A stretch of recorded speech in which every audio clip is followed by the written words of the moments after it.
आज के दौर में भी दुनिया के कई हिस्सों में अल्पसंख्यकों पर अत्याचार हो रहे हैं। हाल ही में बांग्लादेश में हिंदुओं को एक बार फिर से निशाना बनाया गया। वहां के कई मंदिरों को तोड़ा गया, दुकानों को लूटा गया और घरों में आग लगा दी गई। ये सब कुछ एक बड़े प्लान के तहत हो रहा है, ऐसा देखने पर लगता है। अल्पसंख्यकों पर अत्याचार, तानाशाही और सत्ता की राजनीति हमेशा साथ चलती रही है। इसी कड़ी में एक नाम है ईदी अमीन, एक ऐसा तानाशाह जिसने 50 साल पहले युगांडा से हजारों भारतीयों को निकाल फेंका। इस स्टोरी में हम आपको बताएंगे कि कैसे बांग्लादेश में हिंदुओं को निशाना बनाया जा रहा है, और फिर चलेंगे इतिहास के उस काले अध्याय की ओर जहां दफन है हजारों भारतीयों के विस्थापन की कहानी।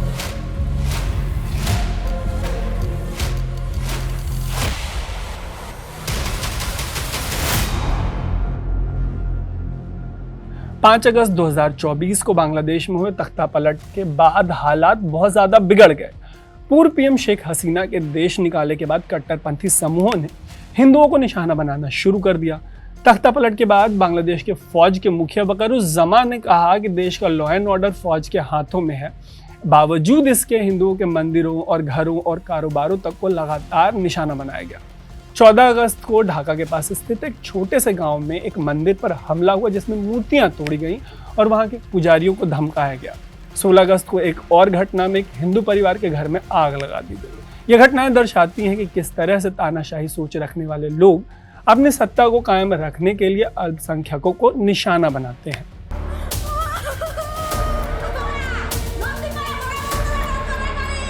हालांकि बांग्लादेशी कमान अब नोबेल पीस प्राइज जीतने वाले मोहम्मद यूनुस के हाथों में है। उन्होंने जिस तरीके की सरकार का गठन किया है, देखने में फेस वैल्यू पे वो बहुत डाइवर्स लगती है। आरोप ये भी है कि हसीना की कुर्सी पर मोहम्मद यूनुस को बिठाने के पीछे अमेरिका है। अमेरिका हमेशा से अल्पसंख्यकों की सुरक्षा की वकालत करता आया है, ह्यूमन राइट्स पर बड़ी बड़ी बातें करता है, भारत में मानवाधिकार को लेकर तमाम तरीके के बयान और रिपोर्ट्स जारी करता रहता है। लेकिन अमेरिका के करीबी बताए जाने वाले मोहम्मद यूनुस के बांग्लादेश में हिंदुओं के खिलाफ हिंसा चरम पर है। डर है कि भारी संख्या में इन्हें पलायन करना पड़ सकता है। हालांकि हिंदुओं का पलायन पहली बार नहीं हो रहा। पलायन की एक और कहानी है। इस कहानी को जानने के लिए चलते हैं थोड़ा पीछे और इतिहास के पन्नों को पलटकर जानते हैं कि 52 साल पहले युगांडा में आखिर हुआ क्या। The Republic of Uganda decided to take over from the civilian rule.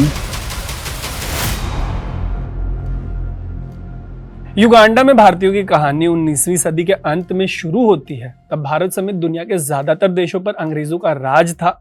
1895 में अंग्रेजों की ईस्ट अफ्रीका कंपनी भारत से 32,000 मजदूरों को युगांडा ले आई। वहां पर जाकर इनको रेल की पटरियां बिछानी थी। इनमें से ज्यादातर लोग पंजाब और गुजरात से थे। काम खत्म होने के बाद ये कभी भी अपने देश वापस नहीं लौटे। ये युगांडा में ही बस गए और धीरे धीरे वहां के समाज और इकोनॉमी का हिस्सा बन गए। भारतीयों ने वहां के व्यापार में भी अपनी पकड़ बना ली और युगांडा की आर्थिक स्थिति को मजबूत किया।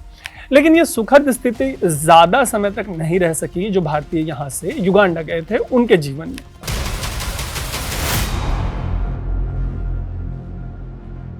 भारतीय समुदाय का युगांडा की अर्थव्यवस्था में योगदान वाकई काबिले तारीफ था। 70 के दशक की शुरुआत में युगांडा के लगभग 90% व्यापारिक गतिविधियों पर भारतीयों का नियंत्रण था। भारतीय समुदाय ने युगांडा में कई तरीके के व्यवसाय स्थापित किए, जिसमें रिटेल, इंपोर्ट एक्सपोर्ट, मैन्युफैक्चरिंग जैसी चीज़ें शामिल थी। इसके अलावा भारतीय व्यापारी किराने का सामान, कपड़े और कंस्ट्रक्शन मटेरियल के व्यापार में भी बहुत आगे निकल गए। इनके अलावा उन्होंने चीनी मिलों से लेकर कपड़ा मिल और जूते बनाने की फैक्ट्रियां तक इन तमाम चीज़ों में इन्वेस्ट किया। इन सब के बाद भारतीयों का जो वर्चस्व था वो सिर्फ बिजनेस तक लिमिटेड नहीं रह गया। उन्होंने युगांडा के बैंकिंग और फाइनेंशियल सेक्टर में भी बहुत महत्वपूर्ण भूमिका निभाई। युगांडा के प्रमुख बैंकों और वित्तीय संस्थाओं में भारतीयों की हिस्सेदारी थी और उन्होंने आर्थिक विकास में बड़े पैमाने पर निवेश किया। भारतीयों ने स्कूल, अस्पताल और धर्म से जुड़ी संस्थाएं भी स्थापित की। इससे युगांडा की जो सामाजिक स्थिति थी उसको सुधारने में भी मदद मिली। लेकिन इस आर्थिक सफलता का दूसरा पहलू भी था। भारतीयों की बढ़ती आर्थिक शक्ति और समृद्धि को देखकर जो स्थानीय युगांडाई आबादी थी उसके मन में असंतोष और जलन का भाव पैदा होने लगा। स्थानीय लोग भारतीयों को मुहिंदीस कहकर पुकारते थे। ये तिरस्कार से भरा एक शब्द था। भारतीय समुदाय की आर्थिक सफलता को लेकर यह धारणा बन गई कि वे अपने फायदे के लिए जो लोकल पॉपुलेशन है उसको एक्सप्लॉइट कर रहे हैं। यह संतोष जलन धीरे धीरे नफरत में बदलने लगा, जिसे ईदी अमीन ने अपनी राजनीति के लिए भुनाना शुरू किया। भारत की आज़ादी के करीब 15 साल बाद 1962 में युगांडा को अंग्रेज़ों से आज़ादी मिली। 1971 में ईदी अमीनी ने कू कर दिया, तख्ता पलट दिया अपने देश में। ईदी अमीनी एक तानाशाह के रूप में उभरा और उसने अल्पसंख्यकों को अपनी सत्ता के लिए खतरा मानना शुरू किया। अमीन को भारतीय समुदाय के खिलाफ पहले से ही नापसंदगी थी काफ़ी ज़्यादा, लेकिन एक दिन उसने दावा किया कि उसको एक सपना आया। सपने में उसे भारतीयों को युगांडा से बाहर निकालने का आदेश दिया गया। ये कहानी उसने अपने देश की जनता को बेच दी और एक भयानक दौर की शुरुआत हो गई। दरअसल अमीन के राज में युगांडा का भट्ठा बैठ गया था। देश की इकोनॉमी चरमरा गई थी, भुखमरी और बेरोजगारी बढ़ रही थी। जबरदस्ती युगांडा की सत्ता अपने हाथों में लेने वाले इस मिलिट्री डिक्टेटर को समझ नहीं आ रहा था कि वो अपने देश को पटरी पे कैसे लाए। ऐसे में उसे एक आसान उपाय सूझा। उसके देश में भारतीयों के खिलाफ पहले से जो असंतोष था, अमीन ने उसे भुनाना शुरू किया। कोई कसर नहीं छोड़ी। इस सपने की कहानी बुनकर उसने भारतीयों को अपने देश से निकलने और उनका सब कुछ युगांडा वालों को देने का प्लान बना लिया। उसे लगा कि इससे चरमराई इकॉनमी फिक्स हो जाएगी और लोगों की नाराजगी उड़न छू हो जाएगी।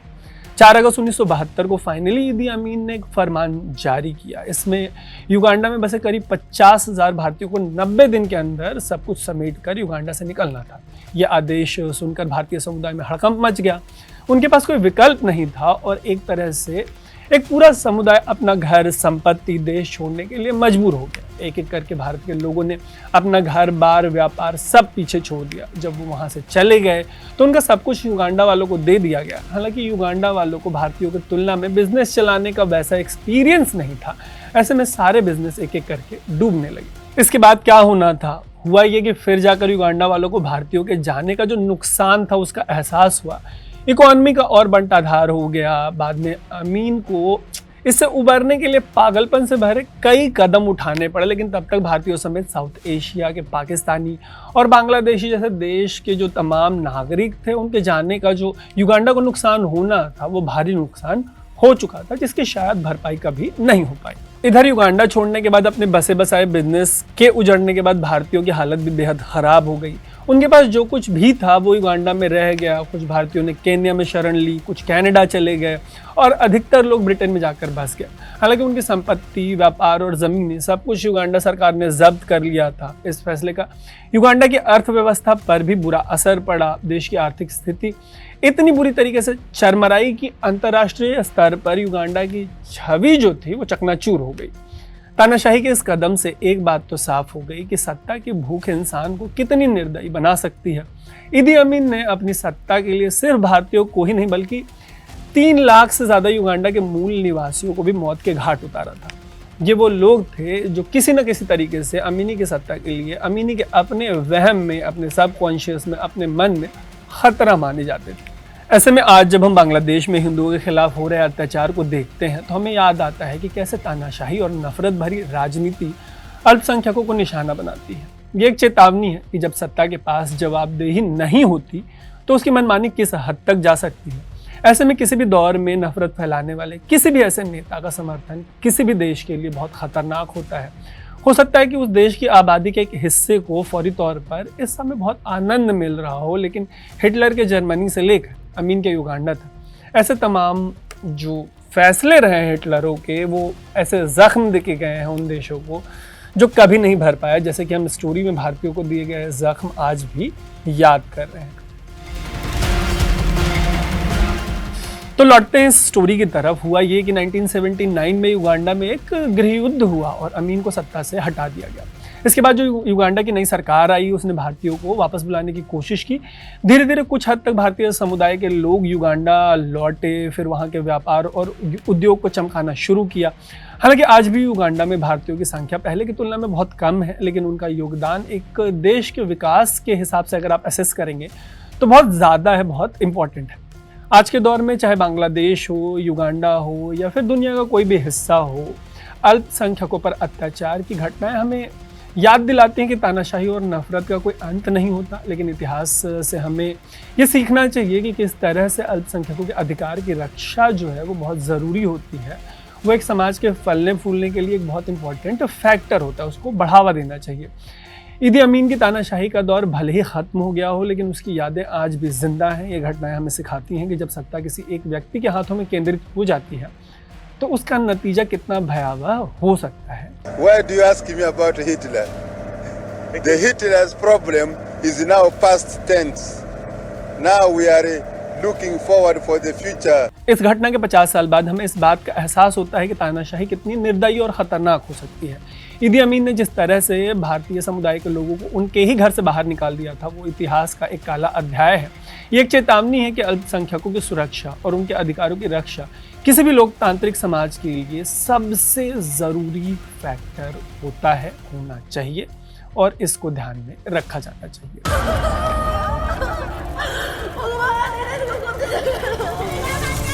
इस स्टोरी को यहीं पे समाप्त करते हैं। युगांडा हो या बांग्लादेश हो या दुनिया का कोई भी हिस्सा हो, वहाँ अल्पसंख्यकों के साथ जो भी होता है, जो भी होना चाहिए, उस पर आपकी क्या राय है वो हमें कमेंट बॉक्स में ज़रूर बताइएगा। ऐसे ही इन्फॉर्मेटिव स्टोरीज़ के लिए, एक्सप्लेनर्स के लिए, स्टोरी टेलिंग के लिए स्विच को फेसबुक, यूट्यूब और इंस्टाग्राम पे फॉलो और सब्सक्राइब ज़रूर कर लीजिएगा। देखते रहिएगा स्विच। मेरा नाम है तरुण।